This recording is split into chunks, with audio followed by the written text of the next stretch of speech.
Türkiye'de neyi özledin abi? Burada en sevdiğin yemek ne? İşkembe abi. İşkembe. Su, Su, yemek, tamak. Türkiye'den getirilen lokmalar. Burada doğdu babam. Ben burada doğdum. Benim çocuklar da burada doğdu. Bu son çıkardığı ailenin yüzlerini unutamıyormuş. Ailesiyle 2 kızı. Selamlar arkadaşlar, ben Fuat Diri, YouTube kanalıma hepiniz hoş geldiniz. Yeni bölümden herkese selamlar, sevgiler. Yanımda eleman var. Merhabalar arkadaşlar, ben de eleman, Kırgızistanlıyım.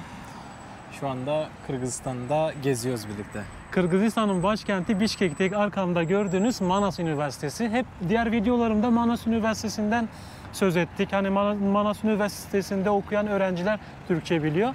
Şu anda bulunduğumuz bölge Türk Mahallesi olarak geçiyor. Yani resmiyette Türk Mahallesi değil olarak geçmiyor. Fakat Türklerin yaşadığı, öğrencilerin yaşadığı bir mahalle olduğu için özellikle Türkiye'nin çok etkisi var değil mi? Cami, evet. Arkamızda gördüğünüz bir Türkler tarafından yapılmış bir cami. O yüzden Türk Mahallesi olarak geçiyor. Resmi adıyla Cal Mahallesi. Tabii ki. Gördüğünüz gibi de işte burada Türkiye bayrağı simgesi de olarak Türkiye-Kırgızistan dostluğu, kardeşliği olarak da 2 bayrağın asıldığını görebiliriz. Şimdi üniversitenin içinde de 2 tane dilden plakalar görürsünüz. Hem Türkçesi hem Kırgızcası yazılı.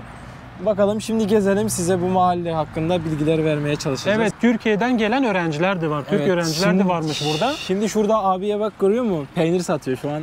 Evet. Bunlar Türktür büyük ihtimalle, gidip konuşalım. Evet. Normal şu anda bu videonun konusu Kırgızistan'da yaşayan Türkler ve Kırgızistan'da Türk mahallesini ziyaret etmek. Türklerle konuşacağız. Bakalım onlar ne düşünüyor, nasıl bir hayatları var.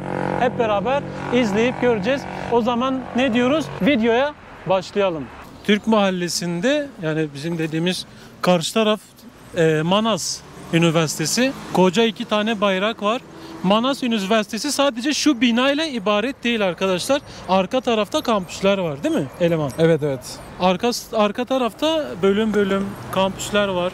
Binalar var. Her bölümün ayrı binası var. Kampüs camisi burası. Manas Üniversitesi'ne bağlı.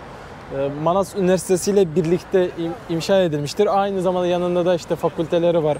Yanında İlahiyat Fakültesi görüyorsunuz direkt yanında. Yani kampüs için hem öğrenciler için hem halk için de açık.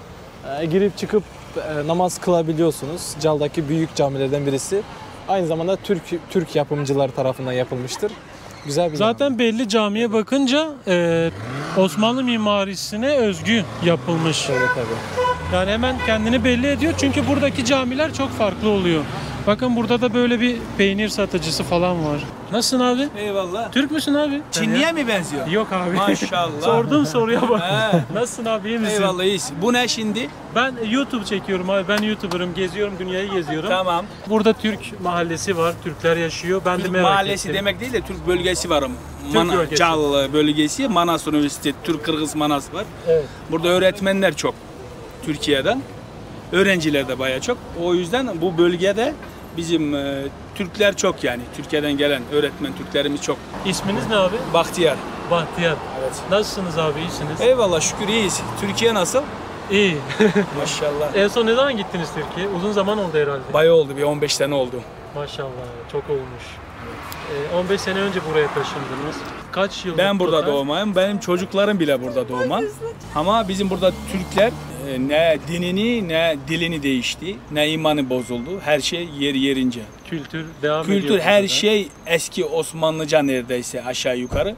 Bizde bile onlar saklandı diye. Belki Türkiye'de o kadar yok. Evet. Nasıl ki Orta Asya'da Türklerde var. Kültürümüz kaldı aynen. Türkiye'ye de gezdim. Bayağı ülkeleri dolandım. Ama Kırgızistan çok güzel bir ülke. İlk günden beridir ben bunu söylüyorum. Çok farklı bir ülke. Burada devlet olarak, ülke olarak, millet olarak çok iyi insanlar. Havası zaten iyi, suyu, her şeyi çok güzel. Memnunuz yani. Babanız ne zaman geldi biliyor musunuz? Yani kaç? Benim babam değil de bu sürgün oldu ya. Evet. Stalin zamanında. Evet. Dedelerimiz. Çünkü 56 babam doğma. Burada doğdu babam. Ben burada doğdum. Benim çocuklar da burada doğdu. Dedeniz, yani o zaman dedeniz buraya göç Evet. edildi. Dedemiz göç. Babanızın dedesi. Evet. Nereden Dedem. göç edildi? Şeyden, Gürcistan'dan. Hani işte Azka Türkleri. Ben Gürcistan'da sizi aradım, bulamadım. Ben Azka'ya gittim. Burada çoğuz. Hepimiz. Abi Ya o kadar şu an o kadar mutlu oldum ki benim Gürcistan videomu izleyenler bilir. Ağızka'ya gittim. Ağızka Türklerini aramaya gittim ama onları bulamadım. İsterseniz ben sizi bile köye götürürüm. Bizim köye numaramı yazın. Köyü dolaşırsınız. Akska Türkleri full. Türkiye'de neyi özledin abi? Denizi, Denizi, vatanı, bayrağı. Başka bir şey de yok. yemeklerini falan. Bura gibi olmaz ki. Evet. Bu yemek kültürü çok fazla burada. Ben Yok, buranın yemeklerini yok. çok sevdim. İyi de yemek kültürü Türkiye'de çok. O hiç hangi yemeği özledin veya hani hatırlıyor musun? 15 sene oldu ama. Türkiye'de misali kelle paça çorbası süper bir şey. Onu özledim. Yani aklımda kalan o. Aklımda En kalan. lezzetli olan bir şey o. Türk yemeklerini komple bilirim. En sevdiğim bir şeyler onlar yani. Kelle paça falan. Evet. Yani Türkiye'ye gittiğinde ilk hangisini denemek istersin? Kelle paça. Kelle paça mutlaka. Da süt işinden uğraşıyorum. Evet. Köyden Peynirdir, geliyor yoğurttur, bunlar. evet, köy tavuğu, yumurta o işlerden uğraşıyoruz. Dediğin köyden mi geliyor? Sizin Evet, köyden benim geliyor. köyümden geliyor şey. Şöyle yumurtalar var. Bu kaymak mı? Kaymak mı bu? Yok bu süzme yoğurt abi. Süzme yoğurt. Bu yoğurt, bu tereyağı, o sade yağ, sarı yağ, lor, el yapımı sağlam, kaşar, yumurtamız, işte ne bileyim sütümüz burada var, bunun içinde Organik var. köyden yapıyorsunuz. Her şey organik. Kaç yaş gösteriyorum? Abi şöyle söyleyeyim. Görünüşte böyle 47-46 var. Yok Ama abi. kimlikte biraz daha sanki büyük gibi. 42 yaşındayım. 42 mi? Çok Sadece özür dilerim. saç biraz yaz düşürüyor Evet. da saçım olsa 35 olacağım da Ona bakarak. neyse. Yaş önemli değil abi. Enerji çok iyi. O yeter. Enerji nereden geliyor? Nereden abi?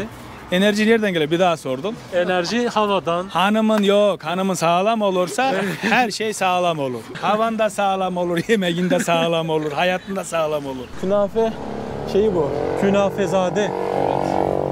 Daha o sizin doğu tarafa ait işte şeyler var ya, tatlılar falan. Onlardan. Şimdi bölge olarak Ha, Türk bölgesi. evet, Türklerin çoğu Abi öyle yaşadığı dedi. bölge. Evet evet, şöyle deriz. Yani mahalle, bu Türkçe de söylediğim gibi yani mahalle gibi sanabilirsiniz ya da işte ne bileyim, Türklerin çoğu yaşadığı yer. Tabii ki çok Kırgız var ama Evet. Türklerin en çok çoğun yaşadığı yer Ağızka Kırgızistan. Türkleri bunlar bu arada Ağızka arkadaşlar. Türkleri de var başı. Evet. Şuradan da. Bir de adınız kim? Benim ismim Asılbek. Nasılsın? İyiyim. Teşekkür. Sen nasılsın? Ben de iyiyim. Asılberk Türkçe biliyor. Nereden biliyor arkadaşlar? Daha önce Türkiye'den gelen misafirleri ağırladığı için rehberlik yapıyor o da kuzeniyle beraber, elemanla beraber. O yüzden Türkçeyi biliyor ama çok iyi bilmiyor. Az biliyor. Beni anlıyorsun. Ha, evet anlıyorum. Anlıyorsun ama biraz konuşabiliyorsun. Biraz. İzliyor musun film? Film Ha, ha? movie. İyi. Anladım. Hangisi? İçeride. İçeride. İçeride evet. O içeride filmini izlemiş, dizisini izlemişsin. Elemanın halasının oğlu sağ olsun arabayla böyle getirdi bizi. Şimdi kafeye geldik. Kafede bir çay içeceğiz. Türk çayı var burada. Evet. Evet. Haydi içeri girelim. Şu anda hem kafe hem restorana geldik. Bakın böyle Türk bayrağı koymuşlar buraya. Şöyle. Ali ismim. Ali. Evet. Ben de Fuat. Fuat. Memnun oldum abi. Türkiye'nin neresinden Ben geliyorsunuz? Türkiye'nin Gaziantep şehrinde yaşıyorum. Ha, çok güzel. Cizre Şırnaklıyım. Bilir misin orayı? Yok, oraya bilmiyorum. Gaziantep'i biliyorum. Antep var ya. Evet. Antep kaynaklı. Buranın patronu Antepli. Antepli mi bu Evet, evet. patronu? Ha, müdürüsün sen burada. Evet, ben müdürüyüm. Müdürsün. Kaç yıldır buradasın? Kırgızistan'da bayağı oldu yani. Yani burada mı doğdun büyüdün? 2008'de geldim buraya. 2008'de. Nereden geldin? Türkmenistan'dan geldim. Türkmenistan'dan buraya geldin. Daha önce Türkiye'ye gittin mi? Ben Türkiye'ye gitmedim ama Kürtler Vadisi'ni 4-5 defa izledim. Kurtlar. Ha, en çok hangi karakteri seviyorsun? Sevilmez ya. Polat Alemdar. Ha? Memati falan. Memati'yi seviyoruz ya. Evet. Memati karakteri. Konuştuğumuz zaman Kırgızca konuşuyoruz.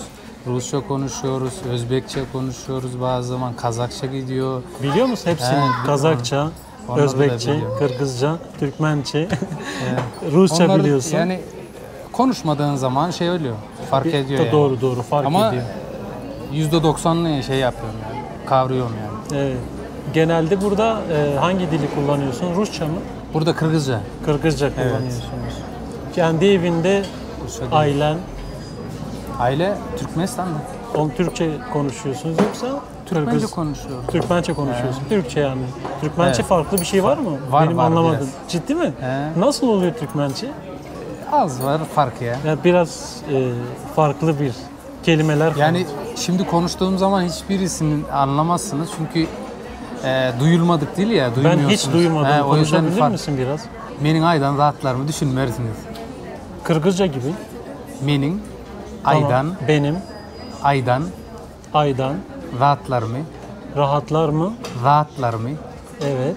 rahat Zahatlar mı? şeylerimi düşünmez. Düşünmez. Düşünmek zaten aynı kelime. Farklı ama kelimeler farklı. Ne demek istedin? Benim söylediklerimi anlamazsınız. Ha, benim zaten aynı benim. Evet. Bir de bu Türk çayı. Evet. Türk çayı arkadaşlar. Burada böyle Türk çayı içiyor herkes. Buraya gelen Türk çayı seviyorlar mı? Burada bizde Türk çayımız bedava. Çay bedava veriyoruz. İstediğin zaman, yani sadece çay içip de kalkabilirsin. Yemek mi? yemeden. Ben geldim buraya oturdum. Çay istedim. Çayımı içerim. Bir fincan, 2 fincan, 3 fincan. Fark etmiyor. Para ödemeden kalkıp gidiyor. Kalkabilirim. Çok güzel. Fiyatlar ne durumda? Böyle bu Türk kahvaltısı, Evet. Türk usulü kahvaltısı var. Burada Kırgızistan'da şunu fark ettim. Peynir kültürü yok. Evet. Peynir yok. Yani neredeyse Evet. hiçbir yerde peynir göremedim, bulamadım. Böyle menemen var. Ya zaten Küçük bir abi serpme bunlar da kahvaltı. yeni girmeye başladı. Ama şu an ben sana diyeyim abi. Sabahları kahvaltıyı yani Kırgızlar Türklerden daha çok veriyorlar. Evet. Yani o kadar alıştılar. Bunu seviyorlar. Çok seviyorlar. Evet. Sevilmez mi abi bu? Baksana her şey var içinde. Bu 2200 yani 1100 liraya tekabül ediyor. Bir kahvaltı. Bu kaç kişilik? Bu 4 kişilik abi. 4 kişilik 1100 liraya tekabül ediyor İki arkadaşlar. kişilikte yapıyoruz. Tek Evet. kişilikte yapıyoruz. Tek. Beyran mı? Evet. Bu Antep'te çok meşhur. Kışın çok tüketiliyor. Kelle paça var, işkembe çorbası var. Beyran Evet. 260 son yani 130 lira. Çok ucuz. Çok ucuz. Kelle işkembe çorbası var 100 lira. Çorbalarımız çok iyidir be. Pide var. Bizde daha 250 bir lira. şeyimiz var usta. Şimdi bir yemekler gidiyor ya, ikinci yemekler, ana yemekler. Bunların yanında yani çaydan dışarı biz şey de veriyoruz. Kola, Kola. bir ayran veriyoruz. Ayran kola. Bedava. Bedava. He. Şimdi bir pide istedin. Evet. Kuşbaşlı olsun, yani kaşarlı olsun fark etmez. 500 som ödeyeceğim. 500 som ödedin. İçecek gitti. sınırsız. Şey de yok. Garson masrafı da yok. O %15'lik adisyon da yok. Hiçbir şey yok. Sadece yemeklere ödedin, bitti. Bunların yanında daha bir şeyimiz var. Salata veriyoruz. Salata, meze. Ha. Meze. Evet. Onlar da ücretsiz. onlar da ücretsiz. Bu Adana var. Bu Adana istediğiniz zaman meze de geliyor. Mesela bunun yanına salata geliyor, Evet, şey geliyor, yoğurt geliyor, cacık bunun geliyor. yanına şimdi birisi geldi. Yani buralarda çalışıyorsun. Adana'ya alıyorsun. İçeceği de yanında bedava. Bedava. Bu böyle 250 lira kuzu şiş. Bu 250 lira, bu 250 lira. Türkiye hiç merak etmedin mi ya? Ya merak ettik de. Nasip Gitme değil. fırsat nasip olmadı. İnşallah. En çok neyi merak ediyorsun Türkiye'de? İstanbul merak ediliyor. ya. İstanbul şehir. Yemek olarak zaten burada yiyorsun. Yani zaten Antep'in Türkiye'nin ana yeri yemek için Evet, evet. Antep'tir. Zaten Antep ayağına gelmiş yemekleri. Başka ne isteyelim? Burada en sevdiğin yemek ne? Bu menünün içinde. Burada en yeni sevdiğim işkembe var. İşkembe. Kışın daha güzel. Değil mi? Soğukta Ben sabah yani her zaman işkembe içerim. işkembe çorbası. Bir işkembe. Mercimek, işkembe. Beyran da güzel olur. Beyran güzel de ama işkembeyi daha Evet, işkembe daha. tercih ediyoruz. 2 tane market var. Bimber bu. Evet. Burası BİM'den ismini almış büyük bir ihtimalle. BİMAR olarak yazmışlar. Tabii. Bu da bir Türk Evet, marketi. tabii. Özel bir şey o zaman market, bakkal. Tabii şimdi gittiğimizde zaten görürüz. Bakalım Türk marketindeki fiyatlar nasıl? Türkiye'den getirilen lokmalar. Şu anda bir Türk marketindeyiz. Bakın Türkiye'den gelmiş. Fiyatı da 120 lira. Yani 150 lira, 150 lira. Çaykur Rize 250 lira, 250 lira. Ben zaten market fiyatlarını sizlere gösterdim. Büyük bir ihtimalle genel olarak market fiyatları hepsi aynı. Evet evet, çok aşırı yapmıyor. Bunlar bile var yani. Türkiye'den gelmiş bunlar. Türkiye'den gelmiş. Hayran Peki mısın? sana göre market fiyatları ne durumda? Pahalı mı? Yani şu an Türkiye'nin bakış açısına baktığımızda yani çok uygun. Türkiye'ye aslında. göre Tabii, uygun mu? Türkiye'ye göre çok uygun. Size göre? Bize göre de çok uygun. Yani Uygun, market şimdilik uygun. fiyatları. Ha, şu an bunlar mesela yabancı ülkeden mesela getirmek çok daha zor gelebilir. Yani ben de çok iyi bilmiyorum yani. Bayağı gelmiş, bunlar eskiden yoktu Evet. yani. Ben de ilk defa gördüm. Evet. Bunu ben daha önce görmedim. Bunu ben çok severim. Bazen de arada içerim. Şekerli, gazlı içecekler içmiyorum normalde. Bunun fiyatı ne kadar? Kırgızca yazıyor 40 ama. som.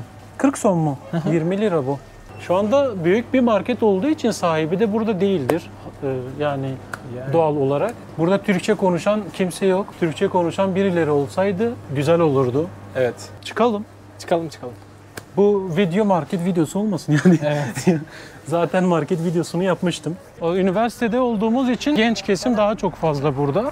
Kırgız yemeği de yani çok kötü değil. Ben Kırgız yemeğini çok sevdim. Şu ana kadar damak tadıma uymayan bir yemek yemedim. Tabii. Benim lagman yedim, ganfan mı? Ganfan. Ganfan yedim, mantı yedim, samsak, beş parmak, daha fazlası aslan, fu. Gerçekten beğendiğim ve severek yediğim yemekler oldu. Zevk aldım hatta o yemeklerden.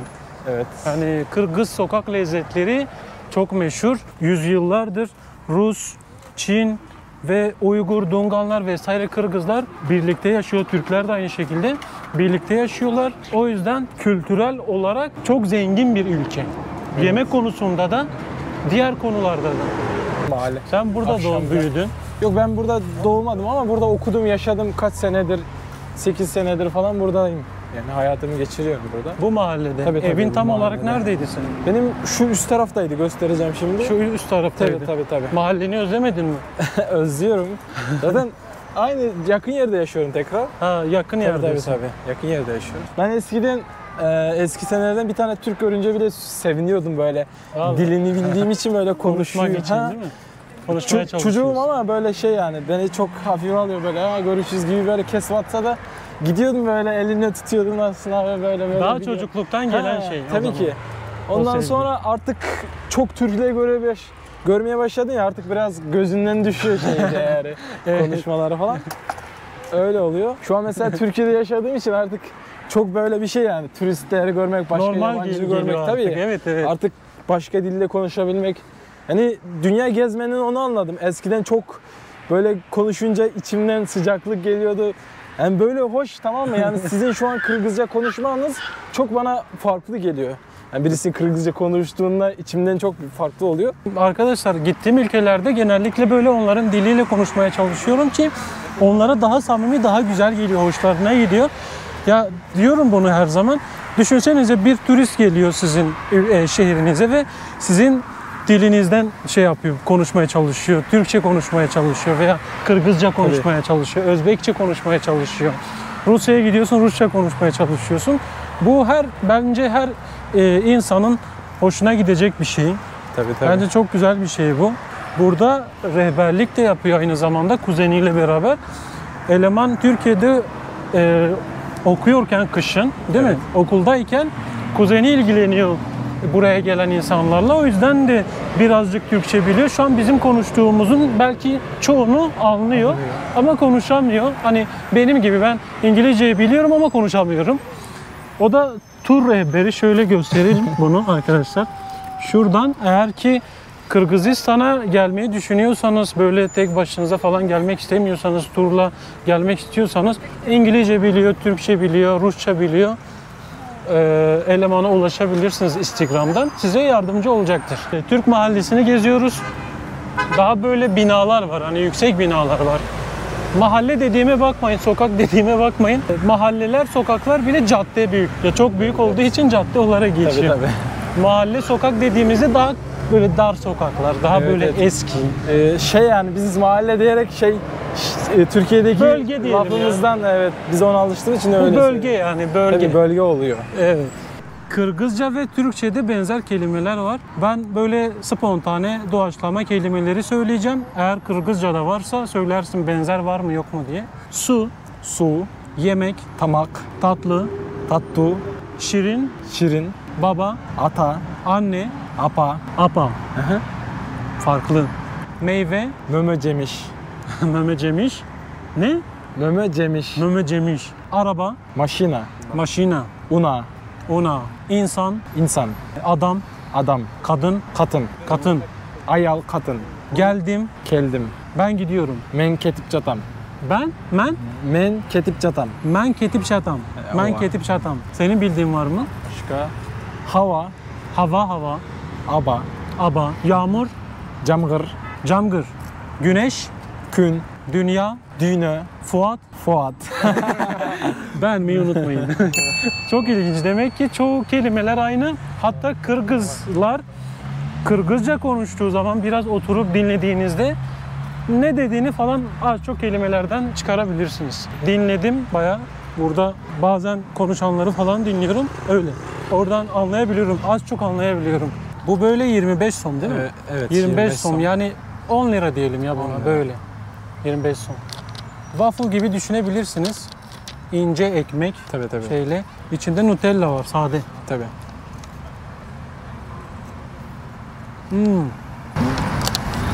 Benlik değil. Nutella hani bizim ekmek arası çikolata yaptığımız oluyor ya. Onun gibi Öncesi. bir şey yani. Çok öyle aman farklı bir tadı yok. Şunda farklı çeşit. Şöyle ekmekte.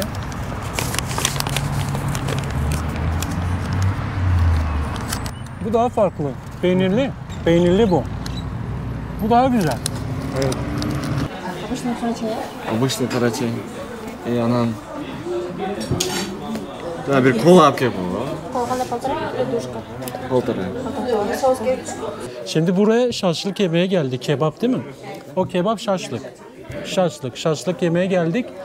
Nerede olduğumu bilmiyorum. Bişkek'in birazcık dışındayız ama Manas Üniversitesi'ne yakın değil mi? Manas Üniversitesi'ne yakın bir yerdeyiz. Restoranın, lokantanın şöyle bahçesinde oturuyoruz. Gördüğünüz gibi. Hepimize 3 taneden geliyor. Ama çok fazla. Neyiz gop be ya. Dekar yapısın şimdi. Çok fazla kebap. Bizimkini şey yapar mısın? Bizdeki, Türkçe konuşuyor. bizdeki Nazat Kostar mı? Sen kaç çocuğu yiyeceksin? 3 ay Sen kaç tane yiyeceksin? Ben bir tane yerim. Bir kebap yeter bir tane. Bana da iki. Тоғыз кебап бергенсіздер шунаqa қаншаны берем? Bana 3'ü. 3, 4, 5, 6. 6 kebap. 6 kebap. 6 kebap oldu. 3 tane yiyeceksin. Evet. Çok acıktın. Ha. Ya vallahi çok teşekkür ederim. Rahmat spasiba.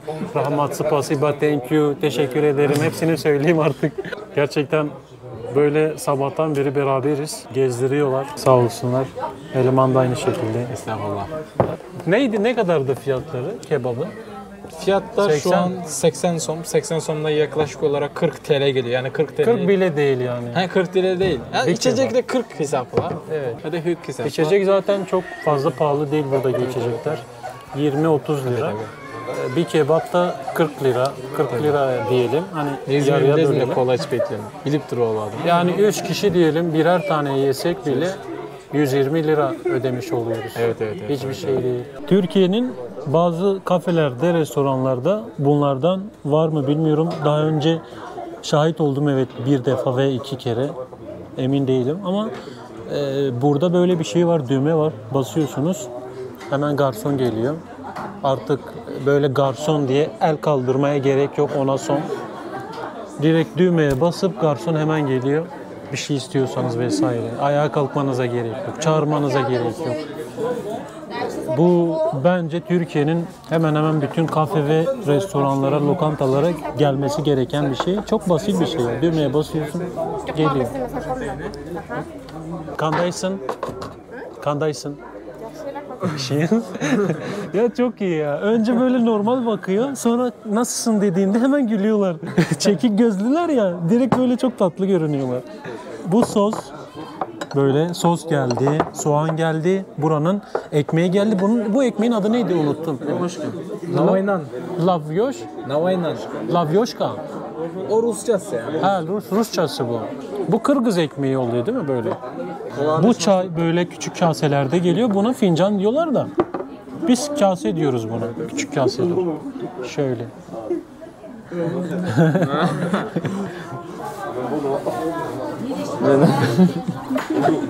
Kebaplar bu şekilde geldi. Burada etler çok ucuz. Kilosu 300 lira.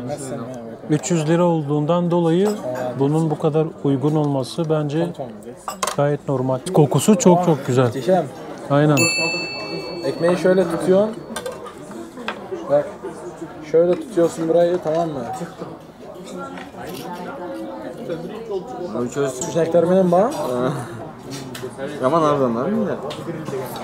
Baya sıcak sıcak geldi. Parçalayalım böyle tek tek. Tadı nasıl acaba? Kokusu güzel de tadı önemli. Şöyle sosundan alalım böyle. Sosundan kebabıyla beraber afiyet olsun. Bir tane ekmek istedim. Ha ekmek. Ekmek burada bedava mı yoksa paralı mı? Hani burada yemek yediğinde ekmekler yanında gelmiyor bedava. Yanında paralı olarak geliyor değil mi? Ücretli ekmek. Çorba içersen tabii ki ekmek ücretsiz ama. Burada bir de çorba içtiğin zaman da ekmek yanında gelmiyor. Onu da ücretli alıyorsun. Hani bizim Türkiye'deki gibi bir çorba içip de bir ton ekmeği, hani adam diyor ya ekmeğin parasını ver yeter diyor. Burada öyle bir şey yok. Burada ekmek yediğinde para. Ekmek de farklı zaten. Adana'da yediğim kebaba çok benziyor. Hani Adana'da kebap çok meşhur, çok güzel olur ya. Hemen hemen aynısı diyebilirim. Buranın etlerinin böyle güzel olmasının sebebi hayvanların iyi beslenmeleri değil mi? Dağlarda falan Hiçbir şey eklemiyor. otları çok iyi olması. Yani saf et bir şey eklemediği için daha güzel oluyor. Hafif böyle bir acısı var, tatlı bir acısı var ama abartılı bir baharat yok, abartılı bir tuz eklenmemiş. Gayet güzel. Afiyet olsun abi. Kandaysın. Kandaysın. Teşekkür ederim. Jakşı, teşekkür ederim. Eyvallah. Burası neresi? Hangi şehir? Kahramanmaraş. Kahramanmaraş, Hatay. Hatay. Türkiye'de deprem olduğu zaman da kurtarıcı olarak yardıma koşmuşlar grup halinde. Maraş'ta bayağı enkazdan falan insanları kurtarmışlar. Çok kişi kurtardı mı şeyin altından? Ölüp kalan adamlardan ölen insanların 100 tanesini çıkarmışlar. Ölen insanlar orada Ölen depremden, insanlardan evet. 100 tane. 100 kişi evet. Diri olanlardan 15 kişi çıkarmışlar. Diğerleri ölüm. Diğerleri tabii ki. Айтсаң 12-нчи күн болгондо bir үй bilen алып чыкканбыз 4 кишини.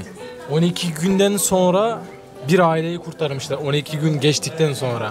Sağ çıkmış. Aynen. Tabii ki bir aileyi Hatay'dan. çıkarmış. Hatay'da. Hatay'dan. Ал жактан сезимдер билинген жок, бирок бияка келип ичип ыйладым да.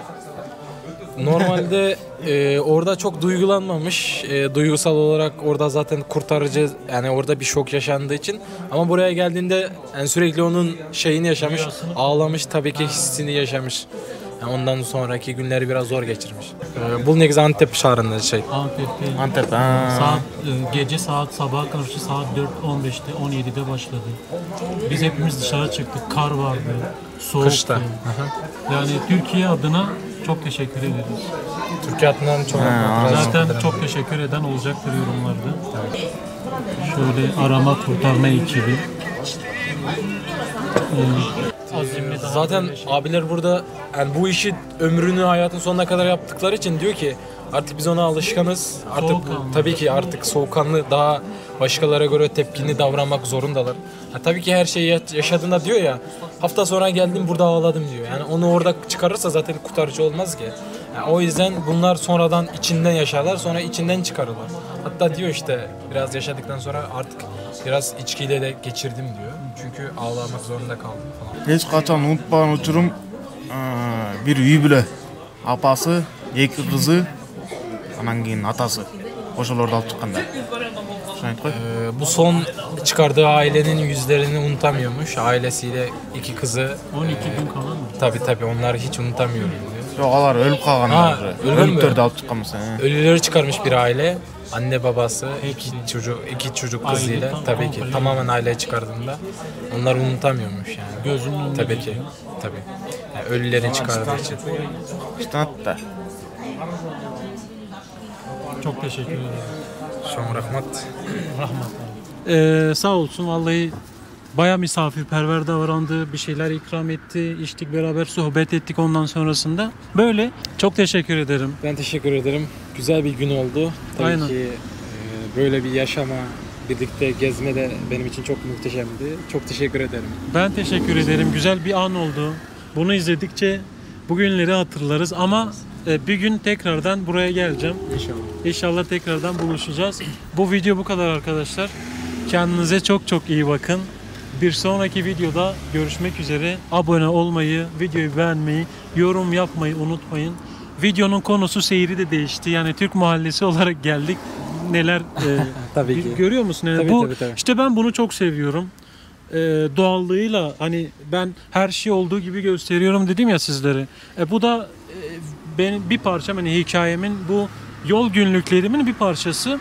Yani insanı düşünemezsin yani şu an depremi kurtarmaya giden bir insanla karşılaşmak. Farklı duygular yaşadık Tabii orada ki. ya. Yani böyle adam anlatınca falan. Eleman çok teşekkür ederim. Sizleri sıktıysak da hakkınızı helal edin. Evet. Kendinize iyi bakın. Görüşmek üzere. Kendinize çok çok iyi bakın. Görüşürüz. Allah'a emanet olun. Sana da teşekkür ederim. Gideyin. Rahmat çam rahmat. Rahmat çamura.